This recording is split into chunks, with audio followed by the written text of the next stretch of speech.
नमस्कार विद्यार्थी शिक्षकांनो, माझं नाव जगदीश चंद्रशेखर कदम. मी प्राध्यापक DC निकम सर यांचा मायक्रो टीचिंगचा विद्यार्थी आहे. मध्ये माझे गाईड पण आहेत.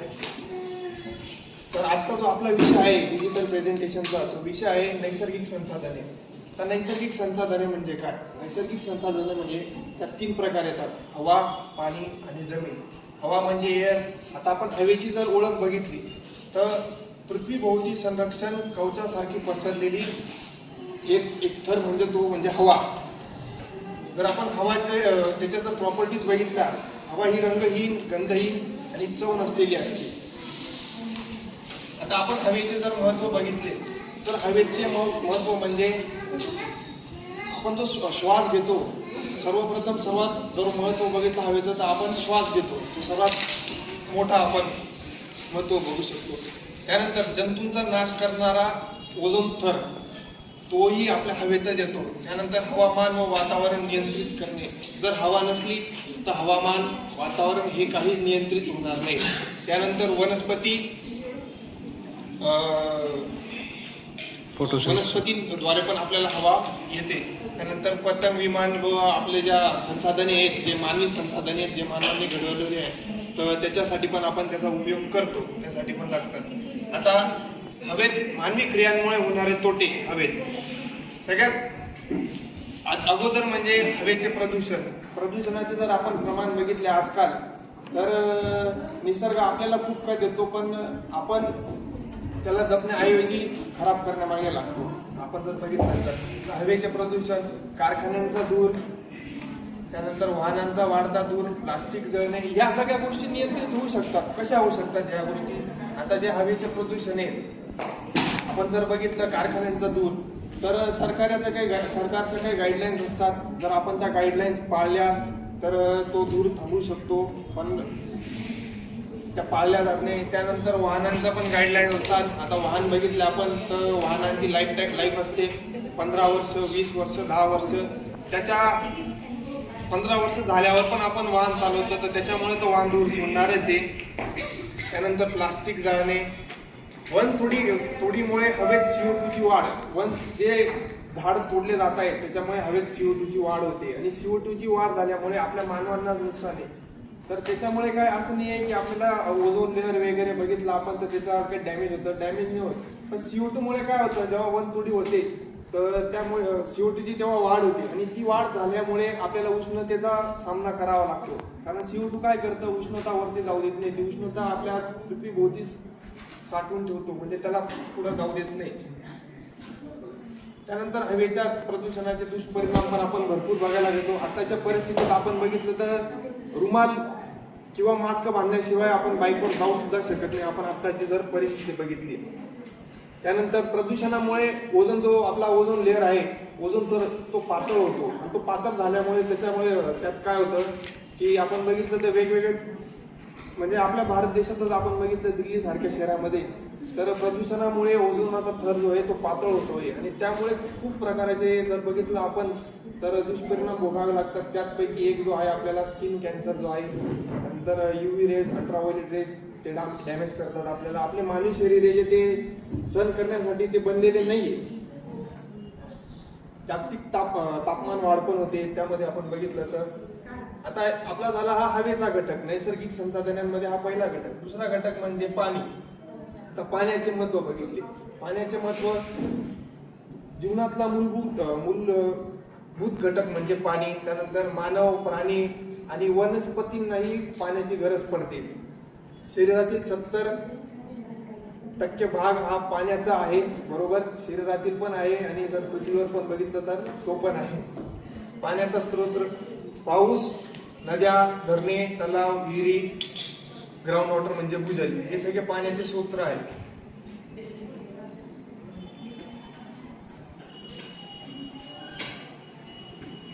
पाण्याचे प्रदूषण, जर आपण आता पाण्याचे प्रदूषण बघितले, तुम्ही या व्हिडिओमध्ये बघू शकता ही नदी वाहते छानपैकी. त्यानंतर इथं लोक कपडे धुतात, त्यानंतर इथं त्या कारखाने चालू आहे. आता पाण्याचे प्रदूषण, नद्यांमध्ये औद्योगिक कचरा सोडणे. तर आपण काय करतो की जर आपल्या मालेगाव सारख्या शहरामध्ये आपण पकडलं तर खेड्यापाड्यावरचे जेवढे आपण सिवेज आहेत म्हणजे गटारी ते 90% मोसम नदीला जोडल्या गेलेले आहेत. ते आपण करूही शकतो, त्याला काही उपयोगी म्हणजे त्याला पर्यायही निवडला जाऊ शकतो, पण पूर्वीपासूनच ती तशी सोय केली गेली. त्याच्यामुळे काय होतं, ते जे गटारीचं पाणी आहे ते सगळं पाणी मोसम नदीमध्ये सोडलं जातं. तर मोसम नदी जाते कुठे? गिरणा डॅममध्ये जाते. तर ते सगळं घाण पाणी गिरणा डॅममध्ये पोहोचतं आणि त्याच्यामुळे पोहोचल्यामुळे काय होतं, गिरणा डॅमचं पाणी आपल्याला येतं, मालेगाव जिल्हा तर चालतो, त्यावर जळगाव जिल्हा पण चालतं, बरोबर. त्याच्यामुळे दुष्परिणाम आपल्यालाही तिकडच्या लोकांनाही. ह्या गोष्टी थांबवल्या जाऊ शकतात, असं नाही की त्याला काही पर्याय नाहीये, पण पूर्वीपासून ती सोय केली गेली, ती बदलली गेली पाहिजे. प्लास्टिकवर रसायनाचा अपव्यय.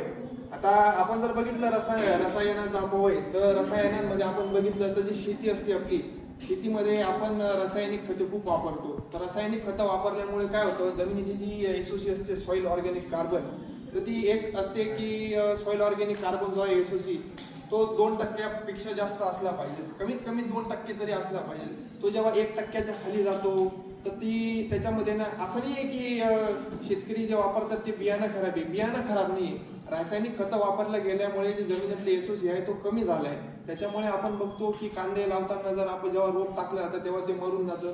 रोप नाही खराब आहे, आपल्या जमिनीमध्ये प्रॉब्लेम आहे, कारण पूर्वीपासून आपण सेंद्रिय खताचा उपयोग केला नाही, रासायनिक खतांच्या मागे लागलो. ते करत करत जमिनीची जी आहे ती एसओसी कॅपॅसिटी ती कमी झाली. ते वाढवण्यासाठी सेंद्रिय खतांचा उपयोग केला गेला पाहिजे, त्याच्याने वाढतेही ते. तर आपण बघितलं त्यानंतर शेतीतील रासायनिक खतांचे वाहून जाणे. आता बघा, जेव्हा म्हणजे पावसाचं प्रमाण वाढतं बहुतेक ठिकाणी, तर शेतीमध्ये जी रासायनिक खतं वापरले जातात, तर शेतीमध्ये पाणी घुसल्यामुळे ते पाणी वाहून येतं, ते पाणी नदींमध्ये जातं.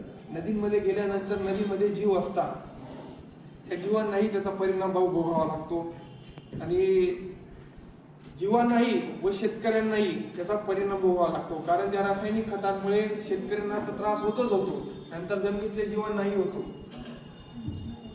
सांडपाणी शुद्ध न करता सोडणे. आता मी जसं सांगितलं तुम्हाला, गटरी ते शुद्ध पाणी नसतं, ते जातं नदीमध्ये, तेच आपल्याला प्यायला येतं, ते येतं आपल्याला प्यायला, ते शुद्ध करूनच येतं, पण फार फरक असतो त्यात. पाणी प्रदूषणाचे दुष्परिणाम. पिण्यायोग्य पाण्याची कमतरता. पिण्यायोग्य पाण्याची तर कमतरता आपल्याकडे आहे. आपण बघितलं तर जलजन्य आजार, कॉलरा, टायफॉइड, जलीय जीवांचे मृत्यू तर होतातच. आता आपल्या मालेगाव सारख्या शहरामध्ये बघितलं तर 2 नद्या आहेत.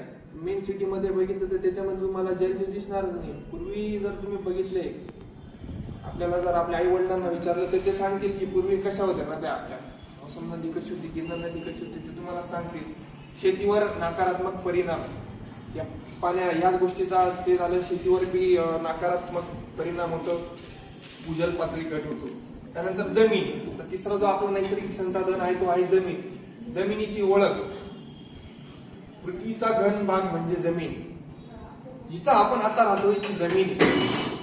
पृथ्वीचा जो 29% भाग आहे ती जमीन आहे, 71% पाणी आहे पृथ्वीवर. मानवाची वस्ती, शेती, रस्ते, जंगल यासाठी मूलभूत संसाधन. आपली वस्ती झाली, आपली शेती झाली, आपले रस्ते झाले, आपले जंगल झालं, हे सगळं आपण जमिनीवरच असतो. जमिनीवर हे आपले संसाधन आहे. जमिनीचे प्रकार आता सुपीक जमीन, खडकाळ, त्यानंतर डोंगराळ भाग म्हणतो आपण त्याला, वाळवंटी आणि किनारी जमिनी हे जमिनीचे प्रकार. आता जमिनीत मानवी क्रियांमुळे जमिनीत होणारे तोटे, जमिनीचे नुकसान, अतिशेती केली जाते. अतिशेतीमुळे म्हणजे आता त्याचं आपण बघायला गेलं तर एक आपल्या सरकारमध्ये म्हणजे समजून घ्या की एक नियम आहे की ज्याच्याकडे शेती नसली पूर्वी तर त्याला पुढे जाऊन शेती घेता येते. तो नियम का बरं बनवला गेलेला आहे? तो नियम असा बनवला गेला आहे की जर तो नियम नसता तर प्रत्येकाकडे शेती आणि प्रत्येकाने किती पण शेती घेतली असती. कारण अशी काही लोक आहेत जे खूप शेती घेऊ शकतात. जर तो नियम नसता राहिला तर त्या नियमामुळे आज जे उरलेले काही शेती ठिकाण आहे ते आपल्याकडे उरलेले आहे. त्या नियमामुळे जर बघितलं तर आपण अतिशेती, जंगलतोडमुळे बघितलं तर खूप साऱ्या गोष्टी होतात. प्राणी आपल्या शहराकडे, आता जर आपण बघितलं मालेगाव नाशिक जिल्ह्यामध्ये तर बिबट्याचा प्रभाव जास्त वाढून गेलाय. जिकडे तिकडे बघितलं तर तुम्हाला बिबट्या दिसणार आहे. त्याच्यामुळे पण जंगलतोडीमुळे झाले आपल्याकडे. त्यानंतर प्लास्टिक आणि घनकचरा टाकणे, प्लास्टिक आणि घनकचरा आपण टाकतो. बांधकामामुळे सुपीक जमीन कमी. जर तुम्ही तिकडच्या भागात बघितलं नवा स्टँडच्या अलीकडं तर सर्व म्हणजे 50% लोक तिकडं तेच आहेत, खडी क्रेशर आणि ते, त्याच्यामुळे आपले जो दुष्परिणाम होतो. तर या सगळ्या गोष्टी आहेत. आता जर आपण एकत्रित परिणाम बघितला या सगळ्या गोष्टींचा तर पर्यावरण असंतुलन, पर्यावरणावर खूप मोठा परिणाम होतो. सगळ्यात मोठा जो त्याचा परिणाम होतो तो पर्यावरणावरच होतो. त्यानंतर हवामान बदल, क्लायमेट चेंज होतो, आपला हवामानातील बदल. त्यानंतर सर्वात महत्व म्हणजे जर ह्या गोष्टी सगळ्या अशाच चालत राहिल्या तर भविष्याच्या ज्या पिढ्या येतील, आपल्या येणाऱ्या पिढ्या, त्यांच्यासाठी हे संसाधने कमी होत जातील. जर आपण अशी जंगलतोड करत गेलो तर पुढे जाऊन आपली जे पिढ्या राहतील त्यांना ते संसाधने राहणार नाही. पाण्याचा दुरुपयोग, या सगळ्या गोष्टी असतात. तर याचा निष्कर्ष काय? जर आपण निष्कर्ष बघितला, हवा, पाणी आणि जमीन ही सर्व नैसर्गिक संसाधने जीवनासाठी आवश्यक आहेत. हे सगळे जीवनासाठी आवश्यक गोष्टी आहेत.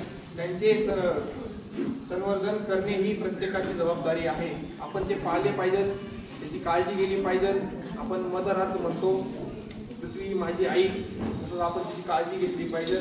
जागरूकता, वचन आणि योग्य वापर केल्यास ही संसाधने पुढील पिढ्यांसाठी टिकून राहतील. धन्यवाद.